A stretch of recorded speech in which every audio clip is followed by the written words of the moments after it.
Ahora vamos a hablar del origen y la teoría celular.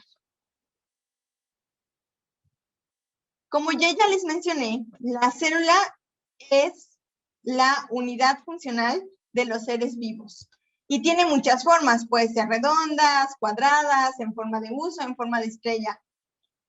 Las células son bloques de construcción de la vida, pero son súper increíbles. La célula es la estructura organizada más pequeña de los seres vivos que puede realizar todas las funciones relacionadas de la vida.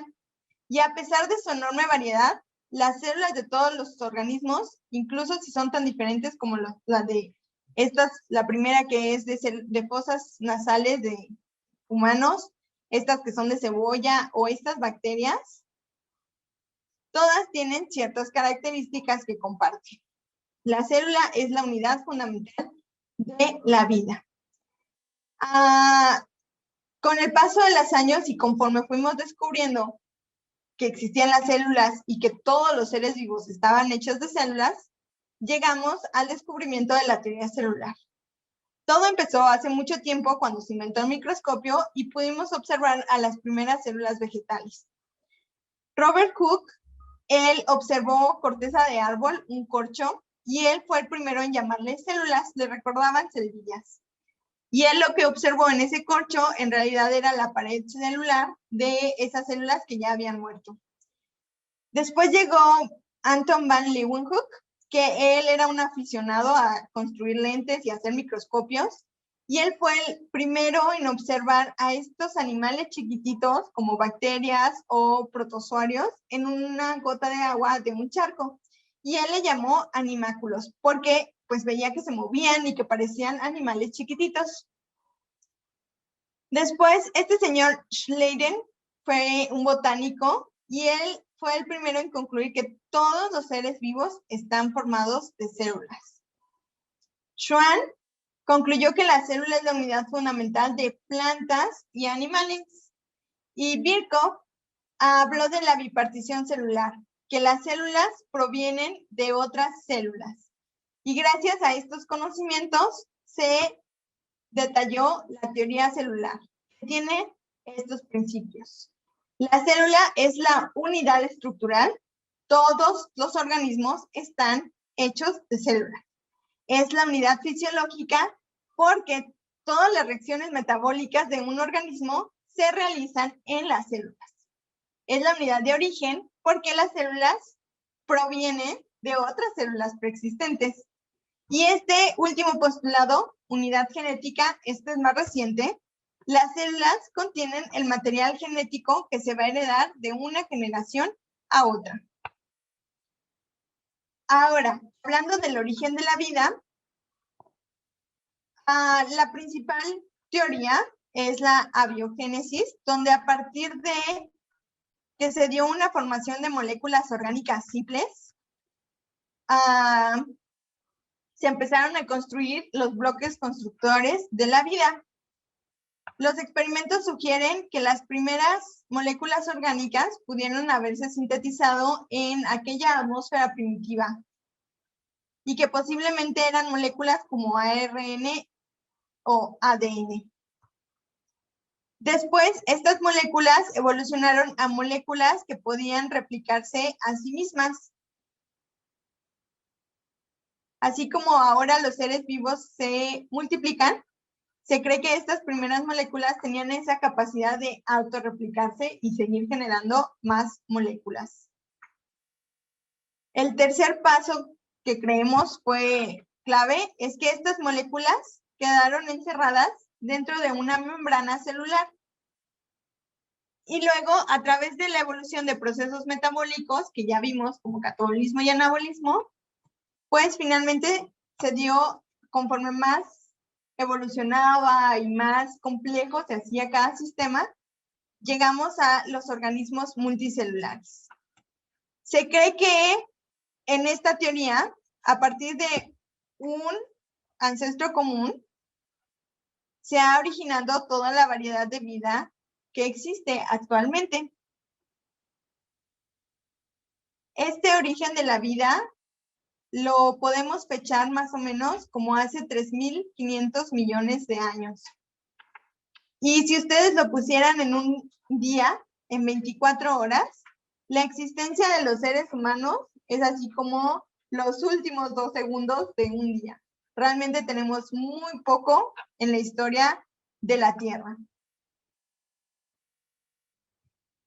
Esta teoría del origen de la vida, una teoría físico-química, fue propuesta por Alexander Oparin y John Haldane.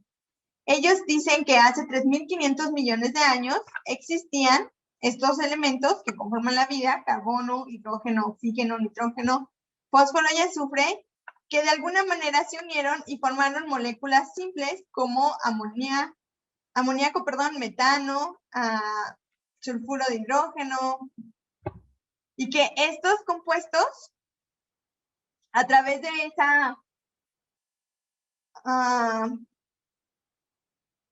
atmósfera primitiva que existía, se dio origen a los primeros biomoléculas o a las primeras moléculas orgánicas a partir de estas moléculas inorgánicas, con ayuda pues de las descargas eléctricas que había, la alta concentración o irradiación del sol, las erupciones volcánicas que eran muy constantes en aquella atmósfera primitiva.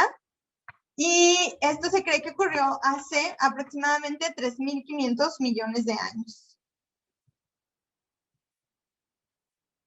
El experimento que comprobó estas teorías fue este experimento de Miller y Oparin, donde ellos pusieron aquí agua que se calentaba y formaba el vapor de agua, pusieron ciertos gases como hidrógeno, metano, amoníaco, y unos electrodos para simular los rayos y las descargas eléctricas que la Tierra experimentaba.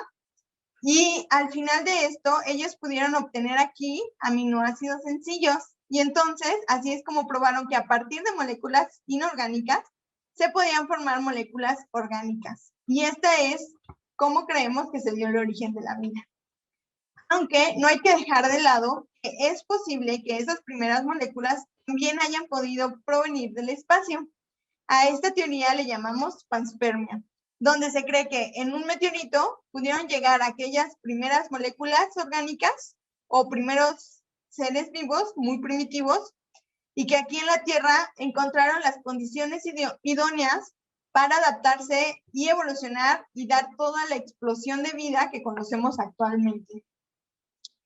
Esta teoría podría explicar el origen de la vida en la Tierra, pero no alcanza a explicar cuál es el origen de la vida en sí.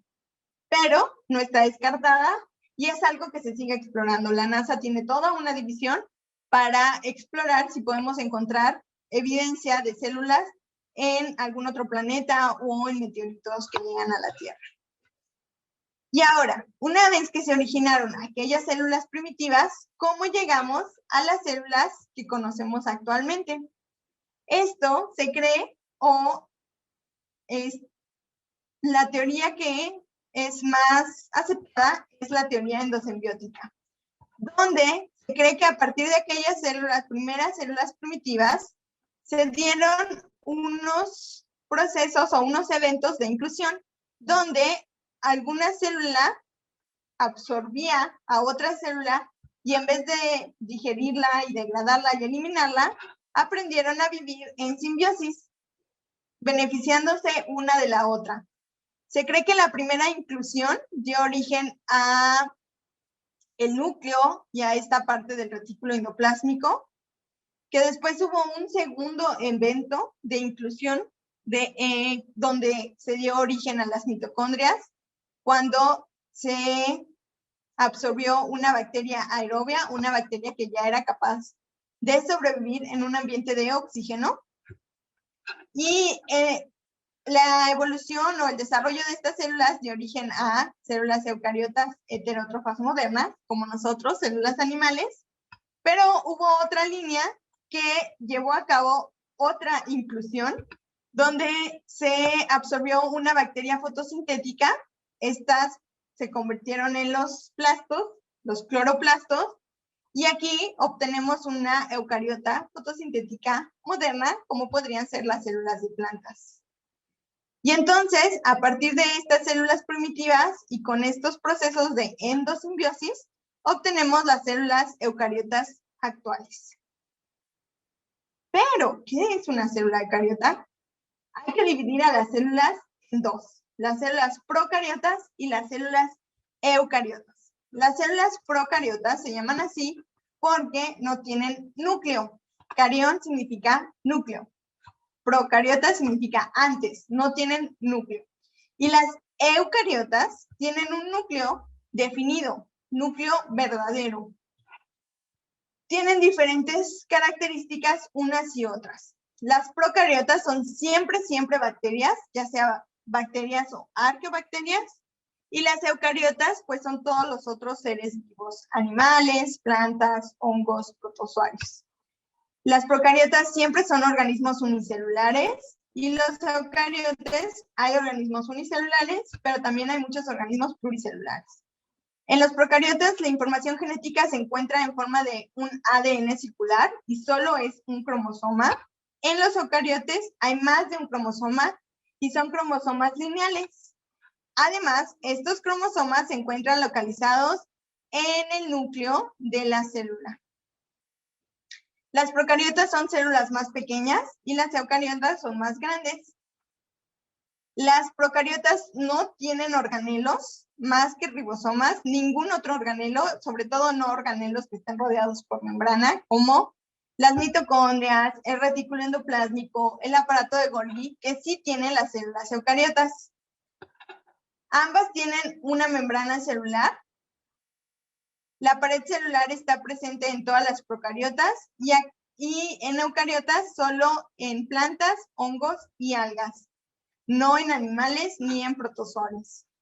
Y el origen, se cree que las células procariotas son anteriores, que se originaron hace 3.500 millones de años, y que los primeros eucariotes fueron 2.000 millones de años después, a partir de estas células procariotes, mediante la teoría endosimbiótica.